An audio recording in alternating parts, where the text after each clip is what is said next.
Assalamualaikum warahmatullahi wabarakatuh. Perkenalkan, nama saya Nanggala Jalasena Pramana Putra dari Prodi Teknik Informatika Angkatan 2021 dengan NIM 2105 Di sini saya akan mempresentasikan mengenai standarisasi jaringan komputer. Berkomunikasi dengan berbagai vendor komputer membutuhkan standar yang disetujui oleh berbagai pihak.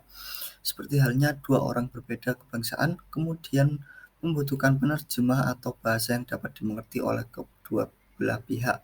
Dalam dunia komputer dan telekomunikasi, interpreter sama dengan protokol. Untuk itu, badan internasional yang menangani masalah standarisasi ISO, Organisasi Internasional untuk Standarisasi, telah mengembangkan seperangkat standar yang dikenal dengan model referensi OSI, Open System Interconnection. Oleh karena itu, semua vendor perangkat telekomunikasi harus mengikuti model referensi ini saat mengembangkan protokolnya. Protokol pada OSI layer. Application layer. Application layer adalah layer pertama paling atas. Yang satu ada HTTP, yakni Hypertext Transfer Protocol, digunakan untuk transfer dokumen dan web dalam sebuah web browser melalui www.http. Yang kedua, FTP, File Transfer Protocol, protokol yang berjalan dalam layar aplikasi yang merupakan standar untuk mentransfer file komputer antar mesin-mesin dalam sebuah jaringan. Yang ketiga ada NFS, Network File System, jaringan protokol yang memungkinkan pengguna di klien komputer yang mengakses file melalui jaringan dengan cara yang sama. Yang keempat ada DNS, Domain Name System, protokol yang digunakan untuk memberikan suatu nama domain pada sebuah alamat IP agar lebih mudah diingat. Yang kelima ada POP3, Post Office Protocol, yakni protokol yang digunakan untuk mengambil mail dari suatu email, mentransfernya ke agen yang akhirnya email tersebut akan di-download ke dalam jaringan lokal. Yang keenam ada MIME, Multisource Internet Mail Extension, protokol yang digunakan untuk mengirim file library dalam bentuk teks. Yang ketujuh ada SMB, yakni Server Message Blocks, protokol yang digunakan untuk mentransfer server-server file ke DOS dan Windows. Di ke-8 ada NNTP, yakni Network News Transfer Protocol, adalah protokol untuk menerima dan mengirim news group. Dan terakhir ada DHCP, yakni Dynamic Configuration Protocol, layanan memberikan nomor IP kepada komputer yang memintanya secara otomatis. Yang kedua ada transport layer, yakni di transport layer ada TCP dan UDP. TCP yakni Dynamic Configuration Protocol, layanannya memberikan nomor IP secara otomatis. UDP, User Datagram Protocol, protokol connection dan process to process yang hanya menambahkan alamat port, checksum, error control, dan panjang informasi pada layar di atasnya.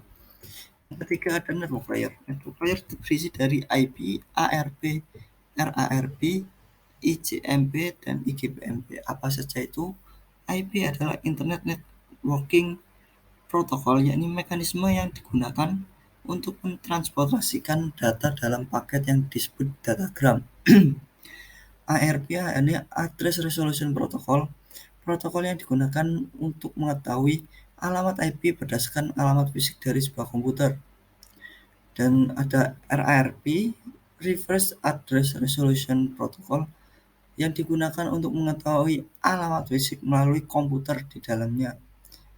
Yang keempat ada ICMP, Internet Control Message Protocol, mekanisme yang digunakan oleh sejumlah host untuk mengirim notifikasi datagram yang mengalami masalah pada hostnya. IGMP yakni Internet Group Messaging Protocol, protokol yang digunakan untuk memberi fasilitas message yang simultan pada grup penerima.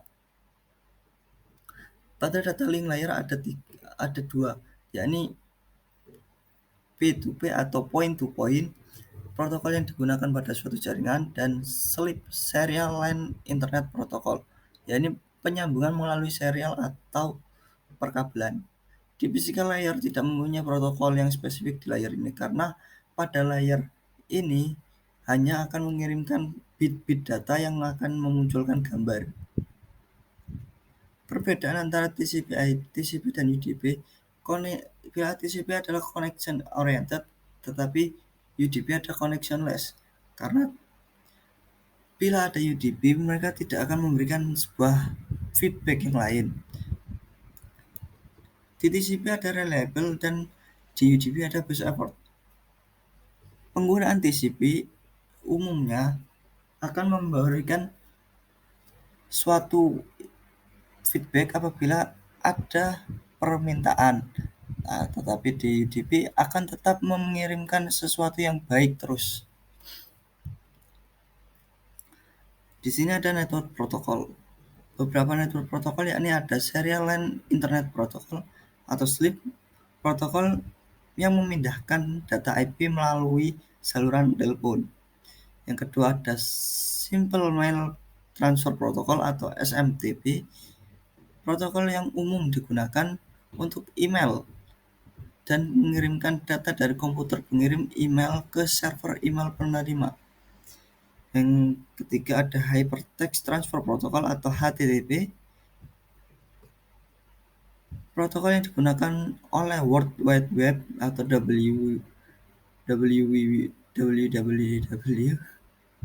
www.http mendefinisikan bagaimana suatu pesan yang bisa diformat dan dikirim dari server ke klien.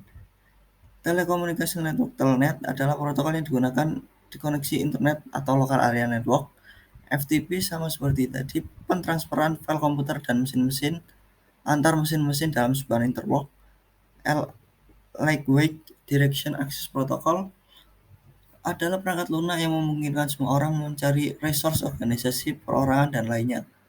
SSL yakni Secure Socket Layer adalah jaringan yang paling banyak menggunakan enkripsi.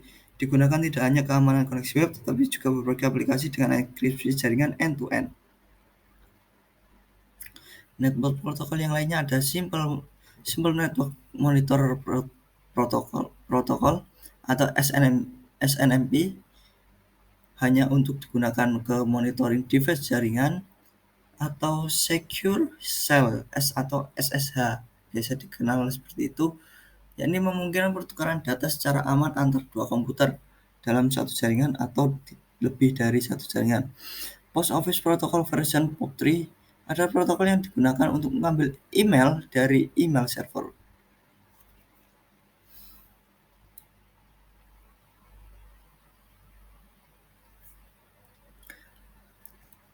Sekian dari saya, kurang lebihnya mohon dimaafkan. Wabillahi taufiq wal hidayah. Wassalamualaikum warahmatullahi wabarakatuh.